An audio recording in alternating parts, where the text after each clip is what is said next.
నమస్తే TV 49 news కు స్వాగతం.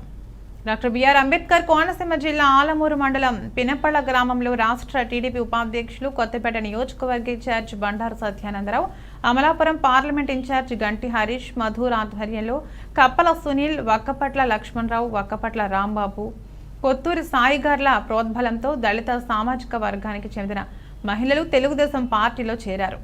వీరికి సత్యానందరావు, హరీష్ మధుర్లు కండువా కప్పి పార్టీలోకి ఆహ్వానించారు. ఈ సందర్భంగా సత్యానందరావు మాట్లాడుతూ కొత్తపేట నియోజకవర్గం తెలుగుదేశం పార్టీ ఊహించని రీతిలో పుంజుకోవడంతో ప్రతిరోజు భారీగా చేరికలు జరుగుతున్నాయన్నారు. దళితులను దమనకాండ చేసిన వాడికి చంపి డోర్ డెలివరీ చేసిన వ్యక్తిని తన పక్కన పెట్టుకున్న ముఖ్యమంత్రి జగన్మోహన్ రెడ్డికి రానున్న ఎన్నికల్లో తగిన గుణపాఠం చెప్పి వైసీపీ ప్రభుత్వాన్ని బంగాళాఖాతంలో కలిపేయాలని సత్యానందరావు పిలుపునిచ్చారు. హరీష్ మధుర్ మాట్లాడుతూ దళితులకు తీరని అన్యాయం చేశాడని, దళితులకు సంబంధించిన అనేక పథకాలు రద్దు చేశాడని, అలాంటి జగన్మోహన్ రెడ్డికి మన దళితుల సోదరులమందరం కలిసి తగిన బుద్ధి చెప్పాలని పిలుపునిచ్చారు. ఈ కార్యక్రమంలో మెర్ల గోపాలం, దండంగి మమతారామారావు, కాలా సాయిబాబు, సాలి సత్యనారాయణ, కొమ్ము నారాయుడు, గుత్తుల శ్రీను, వైట్ల శేషుబాబు, వంటిపల్లి సతీష్, ఈదల సత్యబాబు, ఈదల నల్లబాబు, సలాది నాగేశ్వరరావు తదితరులు పాల్గొన్నారు.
పార్టీలో చేరడం కోసం ముందుకొచ్చిన ప్రతి ఒక్కరికి హృదయపూర్వక అభినందనలు తెలియజేస్తా ఉన్నాను.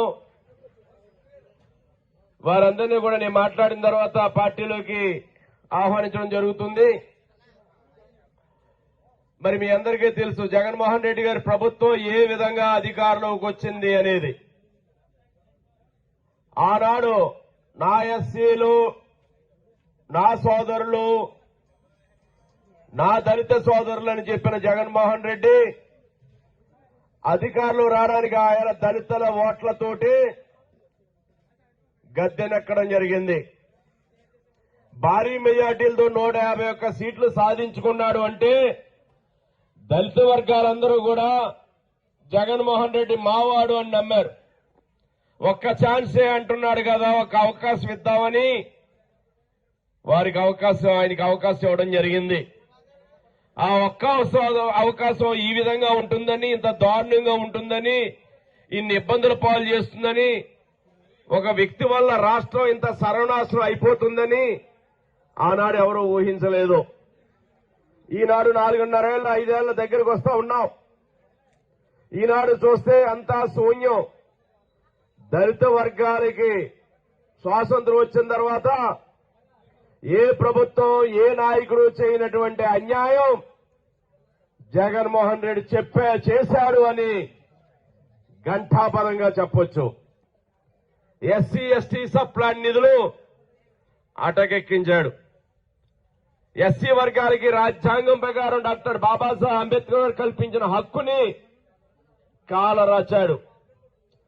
అనేక దళిత వర్గాలకు అందించిన పథకాలు రద్దు చేశారు.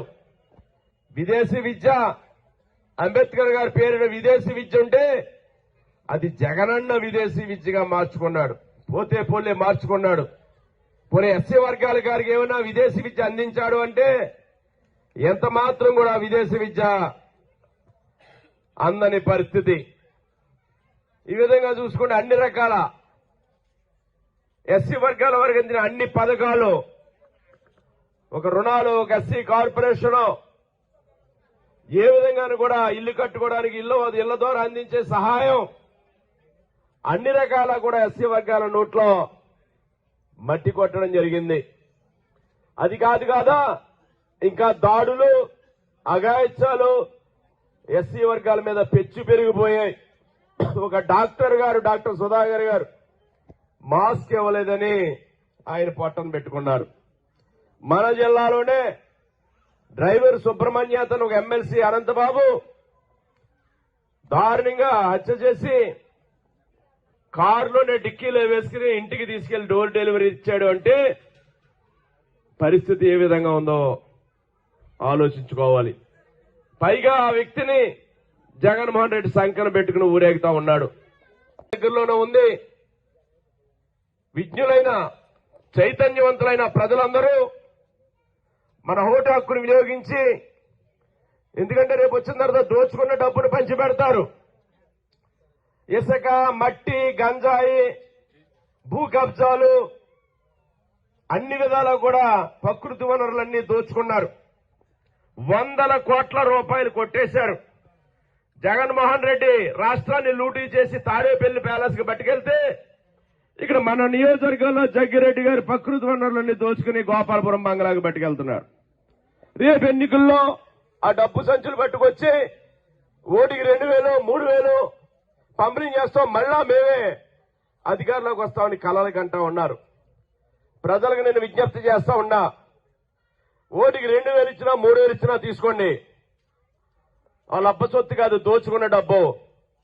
కానీ రేపు ఈ రాష్ట్రం కోసం, ప్రజల కోసం, పిల్లల భవిష్యత్తు కోసం ఒక మంచి పాలకుడు, మంచి పరిపాలన కావాలి. దానికి నారా చంద్రబాబు నాయుడు గారు, అదేవిధంగా పవన్ కళ్యాణ్ గారు వాళ్ళ అధికారం పదవుల కోసం కాదు, ఈనాడు ప్రజల కోసం, రాష్ట్రం కోసం ముందుకు వస్తా ఉన్నారు. వారిని బలపరిచి రేపు తెలుగుదేశం జనసేన ప్రభుత్వం వచ్చేలా వాళ్ళు 2000 ఇచ్చినా 3000 ఇచ్చినా ఆ డబ్బులు తీసుకుని తెలుగుదేశం జనసేన ప్రభుత్వానికి అధికారం రావడం కోసం మీ ఓటేసి గెలిపించాలని కోరుతా ఉన్నాను. దానికి మీరందరూ సహకరించవలసిందిగా మీ అందరూ కూడా చేతులెత్తి వేడుకుంటా ఉన్నాను. మీ అందరూ ఆశీస్సులు కావాలి. రేపు హరీష్ మాధురి గారు, బాలయ్య గారు తనని మీ అందరికీ తెలుసు. బాలయ్య గారు ఏ విధంగా మన ప్రాంత అభివృద్ధికి ఎనలేనటువంటి సేవలు అందించారో ఆయన ఆశయాలు ముందుకు తీసుకెళ్ళడానికి హరీష్ మాధురి గారికి రేపు మళ్ళా మీ నియోజకవర్గాల్లో నేను చేయాల్సిన కార్యక్రమాలు, అభివృద్ధిని ముందుకు తీసుకెళ్లడం కోసం ఒక అవకాశం మాకు ఇవ్వాలని మిమ్మల్ని అందరూ కోరుతూ, ఈ రోజు ఏ విధంగా అభిమానంతో అయితే పార్టీలో ముందుకు వస్తున్నారో వారందరికీ మేము అండగా ఉంటాం. వారికి హృదయపూర్వకమైన పార్టీలోకి స్వాగతం పలుకుతా ఉన్నాను. వారు కోరుకున్న విధంగా వారికి న్యాయం చేస్తామని ఈ సందర్భంగా వారికి తెలియజేస్తూ, ఇప్పుడు జాయినింగ్లు పెడతాం. తర్వాత చివరిగా హరీష్ గారు మాట్లాడతారు. పిలవనా పేరు గుడిసే సూర్యప్రకాష్